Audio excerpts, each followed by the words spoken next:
go? When did it happen? And kind of what was the plan for getting him ready for the start on short rest? I mean, Ruben had an initial conversation with him 2 days ago. You know, wasn't a short start, the first start, but wasn't a long one. He's had rest after that. But just, more of a, conversation, take his temperature, and he was jumped all over it. He was like, yeah, I need to pitch. I want to go pitch. And so I followed up with him and talked to him about it, and, he feels good. And at that point, when he was so convicted about it, it became a pretty simple decision, quite honestly. Do you manage differently? How do you manage knowing that he will be going on short rest and kind of what that means in terms of we manage the game on what we see in front of us. I mean, he's he's on shorter rest, but he was pretty convicted to me yesterday. He's like, I don't want to be treated like I've got, 30 pitches, because he doesn't. He's got what he needs to perform. Of course. That's the reason we're doing it. Yeah, absolutely. Jesse? Mike, how much was a factor in that decision in terms of what the workload was in Game 1 for him? The factor in the decision was a part of the workload, part of the rest he'd had prior to that, because he'd had extended rest. And then the fact we got, if we need it, Hugh Darvish for Game 5. So it's, all the calculus ended up to a pretty 2 + 2 = 4. A few more for Mike. Dennis on the left. Like the base running play Manny made last night, it seemed like even some people in the game didn't know the rule until last night when it happened. How long have you known it? How long have you been kind of teaching it or practicing it? 25, 30 years maybe. Yeah, probably at least 25. The one that's more familiar is that one, especially with maybe a left-handed hitting, first baseman running inside, because you could, again, clearly now the rules have been documented, but also used it from the ground ball at third base or fly ball in the left field line for the runner at third. He can run inside as much as he wants to interrupt the throwing lane. So, yeah, we've been working on it. It was a great baseball play by Manny, clearly, very heads up, but something that, we've worked on, and he executed it in a big moment. On a similar note, 3 years ago, I think he was facing your team, the Cardinals, and he upended Tommy Edman between first and second. Just the instincts to do that. I know that's another thing that you probably teach as well, but just his general instincts as a base runner. What do you make of them? Manny's just got an exceptionally high baseball IQ. On display last night, the play you mentioned several years ago. He just knows the game and plays the game, and he's been a big part of us. We talk a lot of baseball here. We make sure we're doing everything we can in every moment to be prepared and execute based on the situation. And so we talk a lot about it, and Manny's conversations and our ball talks and in spring training have really, been able to bring people with him. Go to the back row on the left. Hey, Mike. Dylan, throughout the season, has proven himself to be a competitive guy that's up for a challenge. I mean, he showed that, especially in the no-hitter, wanting to stay out there. That's right. How beneficial is that in a situation like this? Big time. Listen, he could have easily said, I need my regular rest, but he had felt rested and wanted to compete from the other day. So, his desire to do it is a big part of driving this. I mean, we don't let all the players get what they want every day, but we do listen to them, and we do trust them. And, I trust Dylan completely, and his competitive spirit's gonna show up again tonight. And you guys play in front of sellouts all the time, but what's it been like for you just to see it continue to grow in the atmosphere? I mean, it's always sold out, but it just seems to get bigger and bigger and bigger with all these games. Yeah, no, I mean, the atmosphere here all year's been, a lot of adjectives for it: electric, passionate, enthusiastic, all the different superlatives you want to say to it. But it's only continues to escalate in a very healthy manner. And the groups, the fans are with us, man. They're with us, and they're pushing us, and they're pulling for us like crazy. And it continues to be a really fun atmosphere for sure. Barry in the front. Hey, Mike. So on your choice of Darvish, does that basically either have a Game 5 or a Game 1 on Sunday? Does that mean that he's the Game 1 starter if there's not a Game 5? We'd love to name you Game 1 starter. Yes, sir. So So you do? You have named him game one starter? I think that'd be reasonable, yes, sir. Okay, thank you. Yes, sir, Barry. Bryce, down here on the left.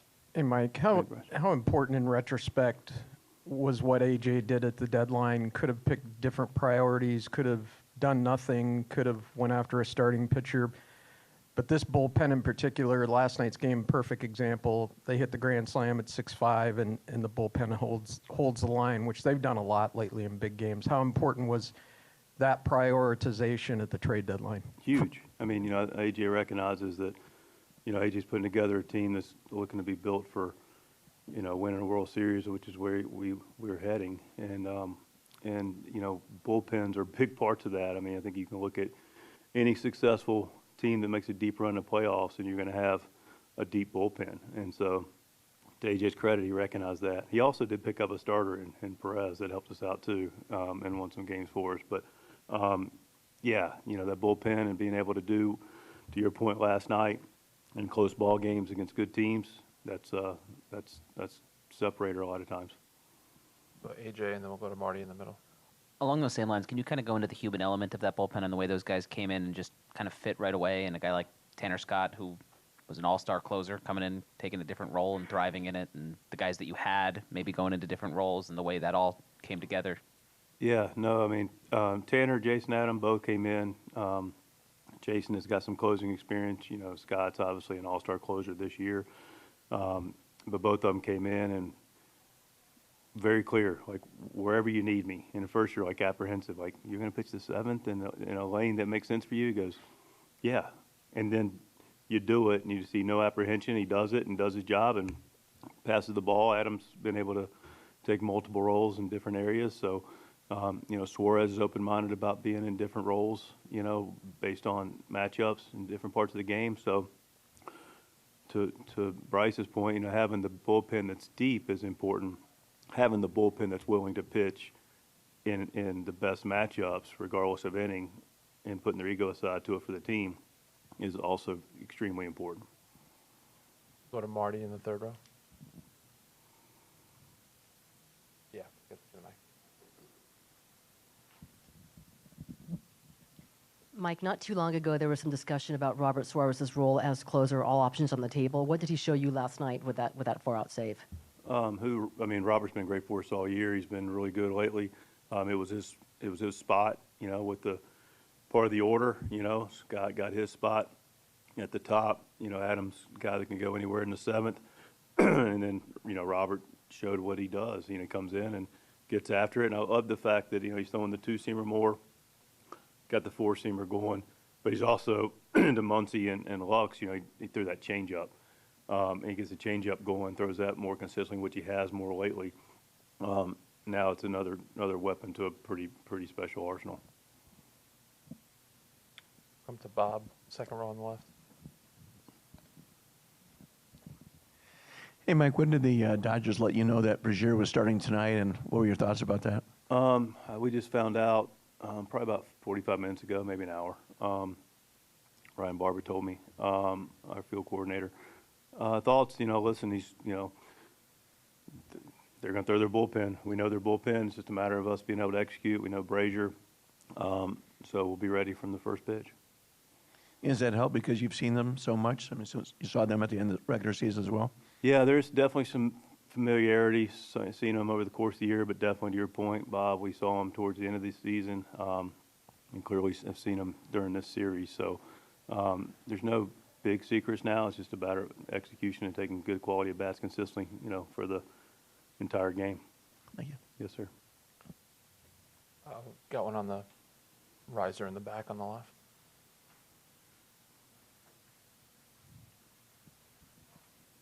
Hey, Coach, I know you probably would like to close out this series today, but how important do you feel like it is to close out the series today rather than Game 5 in L.A.? Yeah, I think we'd clearly like to do it here at home and get it accomplished and be done with it.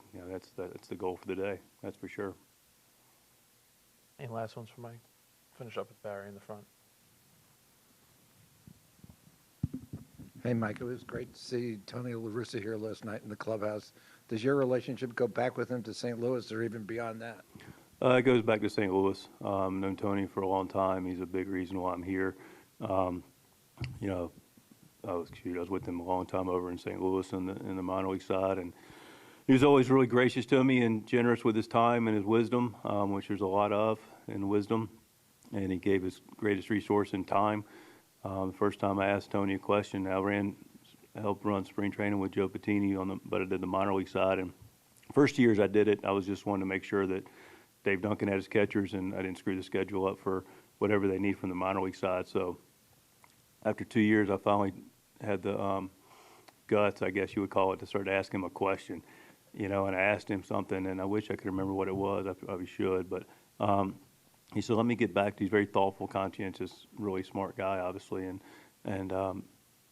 he said, "Let me answer that tomorrow." And I said, "Okay, that'd be great." And I was like, you know. And the next day, he sat me down for a 20-minute explanation, and that was 2010. So ever since then, if I call Tony or text him or we just have a baseball conversation, he'll respond immediately, and he'll talk to me for as long as I need to talk. And he's just been a tremendous resource. All right, great. Thanks, Mike. We'll see you post game. All right, thanks.